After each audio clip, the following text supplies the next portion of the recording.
حضرت ابو ہریرہ رضی اللہ عنہ سے روایت ہے کہ ایک آدمی رسول اللہ صلی اللہ علیہ وآلہ وسلم کی خدمت میں آیا اور اس نے عرض کیا کہ لوگوں میں سے سب سے زیادہ میرے اچھے سلوک کا حقدار کون ہے؟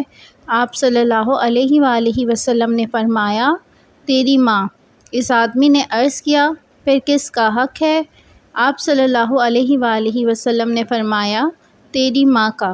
اس نے پھر عرض کیا، پھر کس کا؟ آپ صلی اللہ علیہ وآلہ وسلم نے فرمایا، تیری ماں کا۔ اس نے عرض کیا، پھر کس کا؟ آپ صلی اللہ علیہ وآلہ وسلم نے فرمایا، پھر تیرے باپ کا۔ صحیح مسلم، حدیث نمبر 1999۔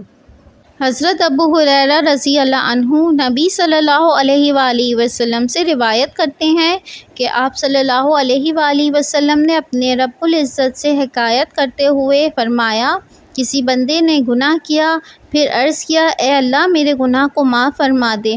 اللہ تعالیٰ نے فرمایا، میرے بندے نے گناہ کیا، پس وہ جانتا ہے کہ اس کا رب گناہ کو معاف بھی فرماتا ہے اور گناہ پر گرفت بھی کرتا ہے۔ پھر وہ دوبارہ گناہ کر بیٹھتا ہے، پھر عرض کرتا ہے، اے میرے رب میرے گناہ کو معاف فرما دے۔ تو اللہ تعالیٰ نے فرمایا، میرے بندے نے گناہ کیا، پس وہ جانتا ہے کہ اس کا رب گناہ کو معاف بھی فرماتا ہے اور گناہ پر گرفت بھی کرتا ہے۔ پھر وہ دوبارہ گناہ کر بیٹھتا ہے تو عرض کرتا ہے کہ اے میرے رب میرے گناہ کو معاف فرما دے۔ تو اللہ تعالیٰ نے فرمایا، میرے بندے نے گناہ کیا، پس وہ جانتا ہے کہ اس کا رب گناہ کو معاف بھی فرماتا ہے اور گناہ پر گرفت بھی کرتا ہے۔ تو جو چاہے کر، میں نے تجھے معاف کر دیا۔